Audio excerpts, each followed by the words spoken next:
The story begins in a village that's been destroyed by powerful monsters, with all humans killed except for a young girl. A boy is also present, witnessing the tragedy. This moment sets them on a path to greatness as they join forces to fight the monsters. The boy kneels and kisses the girl's hand, causing a collar to form around his neck and releasing a surge of energy. To understand the significance of this action, we need to go back to the boy Yuki's school. Yuki and his friends are tasked with cleaning the classroom every morning, but it feels like Yuki is doing all the work while his friends slack off. Yuki is frustrated with his friends for not helping and sees them as unreliable. Yuki is excellent at cleaning, and his friends wouldn't be much help even if they joined in. The girls at the school often arrive late, and Yuki and the other boys can't complain about it because girls in this world have special powers that make them more valuable to society. As a result, boys are considered second-class citizens and end up doing undesirable tasks. One of Yuki's friends arrives with a torn shirt button, but Yuki is prepared with a sewing kit. Yuki skillfully sews the button back on at high speed, impressing his friends. However, Yuki doesn't think this will help him get a girlfriend, so he doesn't boast about it. His friends ask where he learned such skills, and Yuki reveals that his older sister taught him. She encouraged him to learn cooking, cleaning, and other skills, as boys in their world don't have special powers and need to be self-reliant if they want good wives. Yuki shares that if he didn't learn something or didn't do it well enough, his sister would put him in a headlock until he got it right. One of Yuki's friends sympathizes with the challenges Yuki faced, but the other friend is puzzled because he heard something terrible happen to Yuki's sister. Yuki avoids discussing the topic and shifts the conversation to focus on their class for the day. In the evening, Yuki leaves a job fair feeling down because he realizes he'll have to start a career soon. He's worried that he might have to work hard for the rest of his life. While walking, he sees a signboard listing the number of accidents that happened this month due to Mato incident. More than 30 people lost their lives in these incidents, but Yuki doesn't pay much attention to it. Instead, he's focused on the idea of having a normal job and living a regular life. However, he doesn't want to be just an ordinary person in this world. He hopes there's something he can do to make a difference. Yuki's wish to not be ordinary comes true sooner than he expected. He notices that the environment around him becomes extremely foggy, making it hard to see. This reminds him of an incident that happened to his sister. He realizes he's been pulled into one of these Mato incidents. A powerful gust of wind blows through the area, clearing the dense fog and revealing a dark world where Yuki now finds himself. Trying to stay calm, Yuki uses his AI assistant to seek advice. He receives information about the nature of these Mato events. They involve an alternate dimension accessible through gateways called doors. The problem is that these doors open randomly all over Japan, and many people accidentally enter them, like Yuki did. Countless casualties have occurred due to these accidental crossovers or the creatures from this dimension entering Japan. The only advice the AI can offer Yuki is to wait for rescue by the Demon Defense Corps. In this strange and dangerous dimension, Yuki is left with little choice but to hope for help to arrive. Yuki initially considers staying where he is as advised, but quickly realizes he's in danger. Right where he entered this world, a creature called a Shuuki was lurking underground, waiting for him to land. Staying put is no longer an option as the Shuuki tries to kill Yuki with a powerful attack. He narrowly escapes the attack, but he loses his internet connection on his phone, leaving him on his own. He runs away from the Shuuki, but he soon reaches a dead end. The Shuuki calls in more of its kind to attack Yuki, and with death looming, Yuki looks for anything to defend himself. He grabs a rock, but it only angers the Shuuki further, and it lunges at him. Yuki believes his fate is sealed, destined to become just another casualty in this dangerous dimension. However, before he becomes a statistic, another, even more terrifying monster arrives to save him. Yuki notices a person riding on the back of this new monster, and she assures him that she's here to protect him from the vile Shuuki. She unsheathes her sword with a powerful gust of wind and swiftly dispatches the Shuuki attacking them, leaving them in a pile of blue flames. The monster she rode in on is torn apart by the remaining Shuuki, but she regroups with Yuki to keep him safe. She introduces herself as Commander Kyouka Uzen and tells Yuki to stay behind her if he wants to survive. The situation becomes more dangerous, so they need to make a quick escape. Kyouka uses a fallen Shuuki, turning it into her servant by putting chains around its neck. She instructs Yuki to get on it so they can flee from the pursuing Shuuki. As they escape, the team fires shots at the pursuing creatures. The rest of Kyouka's team arrives to give their report. They inform her that there are no signs of any survivors in the area. She orders them to expand the search radius in case they miss someone. She uses her powers to scan the area but doesn't find any people. Instead, she discovers that they are being surrounded by more Shuuki. She relays this information to Kyouka, who orders her team to deal with the incoming Shuuki while she ensures Yuki's safety. Meanwhile, Kyouka's team springs into action. She transforms her arm into a machine gun and starts shooting down the Shuuki to create an escape route for Kyouka. Another team member grows to an enormous size to crush some Shuuki. We learn that the women who gain powers from the peaches exclusive to the Mato are the best when it comes to combat skills. After dealing with the swarm of Shuuki, they regroup in their jeep to check on the little boy they found in the Mato. Mii's ability helped them locate the boy in time. However, they are all exhausted from their efforts. They wonder if Kyouka has safely returned to the dorms, but they trust her skills as a commander and believe she's fine. They still have one more location to check before heading home since they didn't find any more survivors. But the little boy they saved wakes up and panics because he doesn't see his big sister with them. Meanwhile, on Yuki's end, they come across the sister of the little boy, who is under attack by a horde of Shuuki. Yuki wastes no time in jumping down to rescue her from the situation. However, the Shuuki that she had turned into her servant is too slow to escape the horde, and they get surrounded. Kyouka fends off the Shuuki and erects a basic barrier to keep them at bay. She reassures Yuki and the girl not to panic, but one Shuuki cracks the barrier, causing concern. Kyouka thinks that it wouldn't matter if she died here if she were alone, but she has people to protect, so giving up is not an option. Among those who received abilities from the fruit of this dimension, she knows her ability is considered less impressive. However, that won't stop her from pursuing her dream of becoming the Supreme Commander. Given the dire situation, Kyouka decides to take drastic measures and try out her ability on Yuki, as there is no other option. She tells him there is something important she needs him to do to ensure their survival in this situation. Yuki was eager to help, but his excitement faded when he learned he would become Kyouka's slave. Kyouka asked a little girl to close her eyes, explaining that enhanced strength could help them escape, but it required using her ability on Yuki. She reluctantly stretched out her hand, and when Yuki licked it, he transformed into a powerful monster, gaining the strength needed to easily defeat the approaching Shuuki creatures. Kyouka was thrilled to see her ability working well. She placed the little girl on Yuki's back, and with his newfound power, they safely reached the rest of the team, who took the girl to safety. However, the remaining Shuuki creatures combined into one massive Shuuki. Kyouka mounted Yuki again and ordered him to defeat this final Shuuki. Together, they easily defeated it with their combined strength. Once the battle was over, Kyouka's ability wore off, and Yuki returned to his original form. Kyouka's teammates arrived to check on them, but Kyouka asked for some time to talk with Yuki privately. She was surprised by his newfound power, but wanted to address a downside of her ability. She explained that as the master, she had to reward the slave with something appropriate for their work each time. Since Yuki had never experienced intimacy, he considered a kiss a suitable reward. She told Yuki he had worked hard and offered him another kiss if he wanted it. Yuki felt too embarrassed and declined, accidentally knocking off Kyouka's hat in the process. Both were flushed with embarrassment, as they hadn't expected this situation. Kyouka had previously rewarded her Shuuki slaves with pork slices, but they were not as cultured as Yuki. Despite her embarrassment, Kyouka's body compelled her to continue kissing Yuki until he was satisfied with his reward. Several minutes later, Yuki was finally satisfied with his kiss from Kyouka. Kyouka tried to downplay the kiss, and they started discussing the dangers of the Shuuki creatures. She explained that even one Shuuki making it into Japan could cause numerous casualties. Kyouka's goal was to become the Supreme Commander and lead all the other commanders to exterminate the Shuuki once and for all. With Yuki's newfound power and courage, she believed she had a chance to achieve it. She invited Yuki to work with her and her team. Yuki was happy to receive the invitation but admitted that he wasn't exceptional in academics or sports. The only thing he was genuinely good at was cleaning. However, Kyouka appreciated men who could cook and clean, and she admired his bravery in protecting the little girl despite the overwhelming odds. She believed that kind of courage was invaluable in their line of work, and she considered him a great person. Yuki agreed to be her slave if it meant he could become a hero and participate in meaningful activities.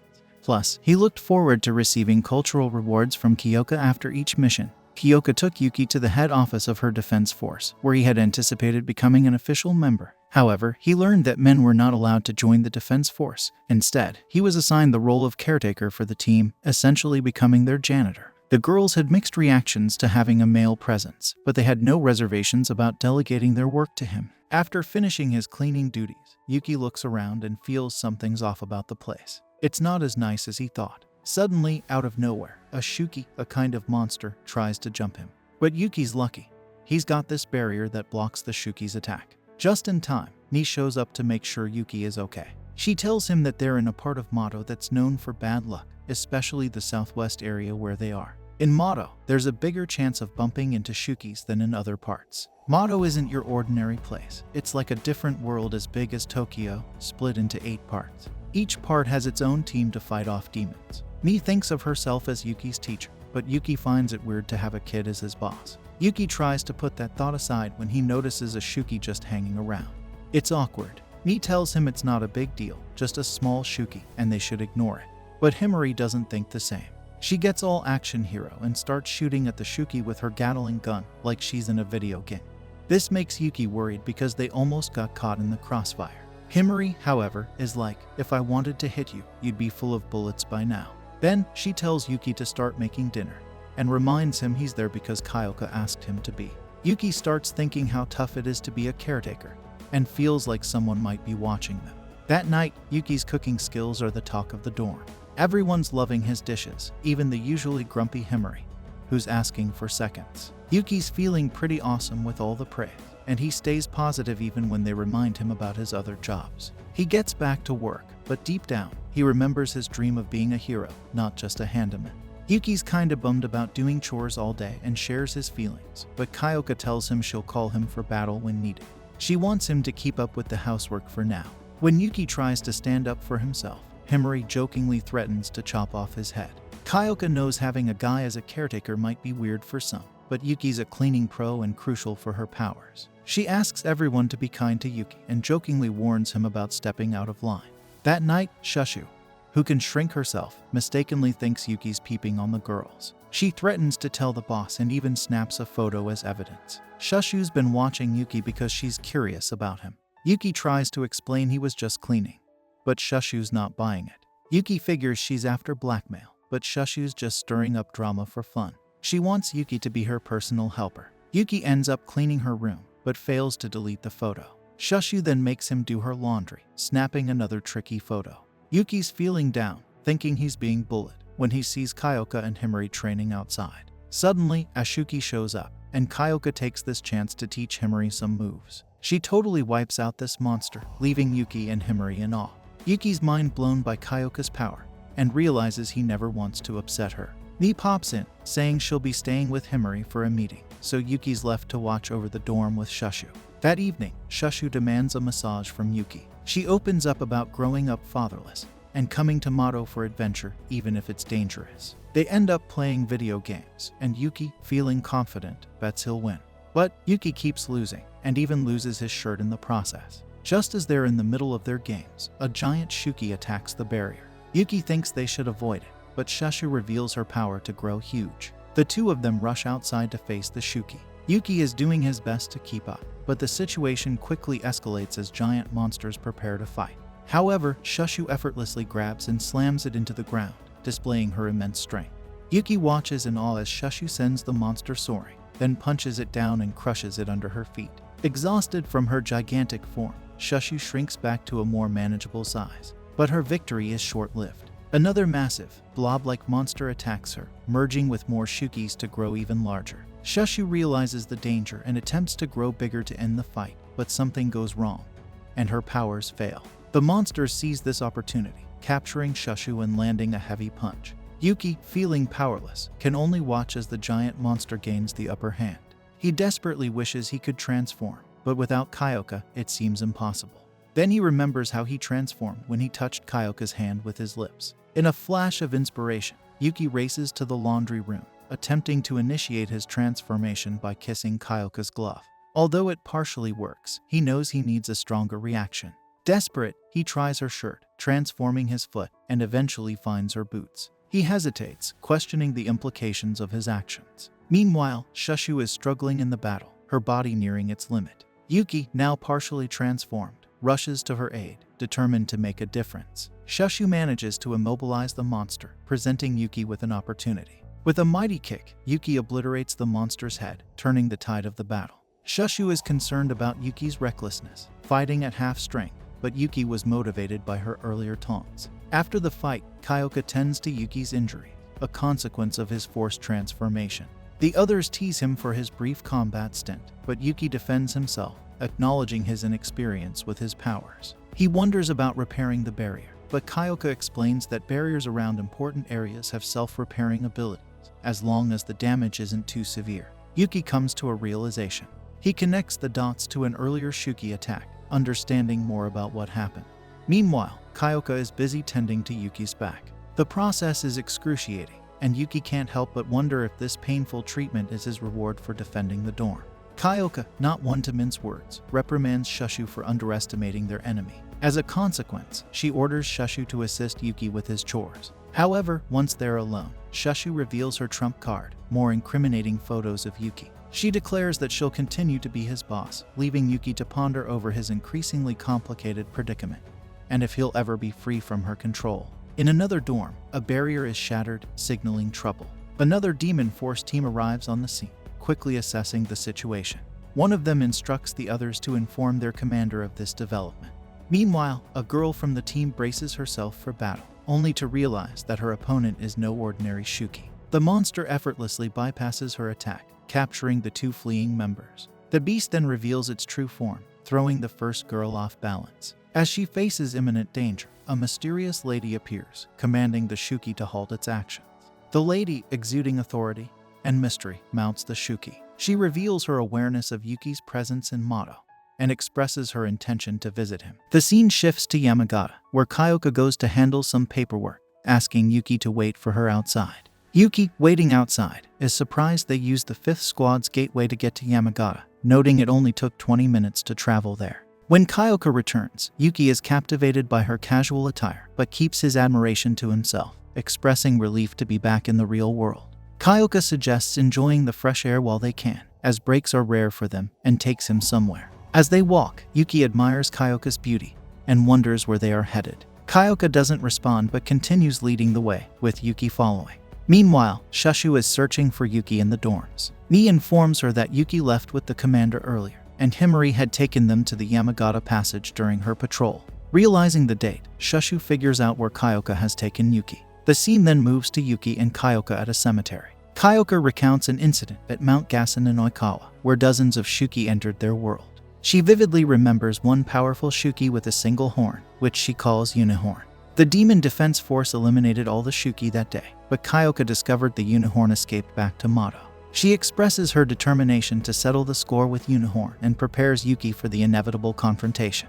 Kyouka brings Yuki to the cemetery to honor those who died and to reaffirm her vow for vengeance. As they plan to return to Mato, Yuki spots a cafe and suggests taking a break, having heard about the cafe's famous parfaits. Kyouka, however, insists that returning to Mato is more pressing. Yuki convinces Kyouka to visit a cafe by showing her a picture of a parfait. Kyouka agrees but wants to make it quick. At the cafe, Kyouka notes Yuki's assertiveness, a trait she hadn't expected from him. Yuki observes that Kyouka enjoys sweet things, but she's more focused on issues in Mato. Yuki empathizes, sharing that he lost his sister in a Mato incident, and cautions Kyouka not to overexert herself in pursuit of vengeance. He reminds her of the importance of taking breaks to avoid burnout, a lesson she herself had emphasized. Kyouka concedes, recognizing Yuki's talent for persuasion.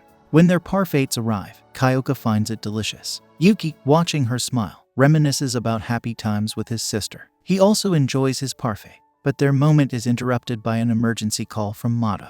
Responding to the call, Kyouka transforms with Yuki's help and they quickly head back to the Demon Defense Force. Once at the dorms, Kyouka changes into her uniform with assistance from Yuki, who playfully questions if this is a reward for his abilities. Kyouka affirms, implying she wouldn't ask otherwise. They then join Himari for a briefing. Himari reports a new discovery, a crater-like formation 21 kilometers south, teeming with Shuuki. Mei confirms the Shuuki are confined to the crater and not leaving. Despite the interruption to Kyouka's day off, she prioritizes the mission.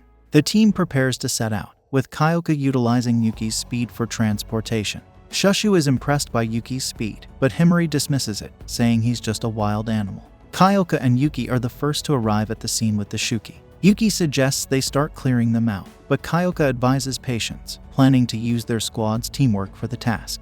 Himari transforms her hand into a gun to attack the Shuuki, and Shushu grows into a giant for the battle. Kyouka comments that merging the Shuuki into one would make them easier to defeat, and Yuki agrees, waiting for their chance to shine. Kyouka believes their simplistic fighting style makes the Shuuki easy to beat with their strategy. Suddenly, someone attacks Shushu with a mysterious power, knocking her down. Yuki and Kyouka spot Unicorn, who then targets Himari. Himari dodges the attack, and a girl riding Unicorn declares she's joining the fight, surprising everyone with her ability to talk. The girl and Himari exchange beam attacks, and Kyouka confronts the girl on Unicorn. Yuki suspects she's linked to the destruction of Kyouka's hometown.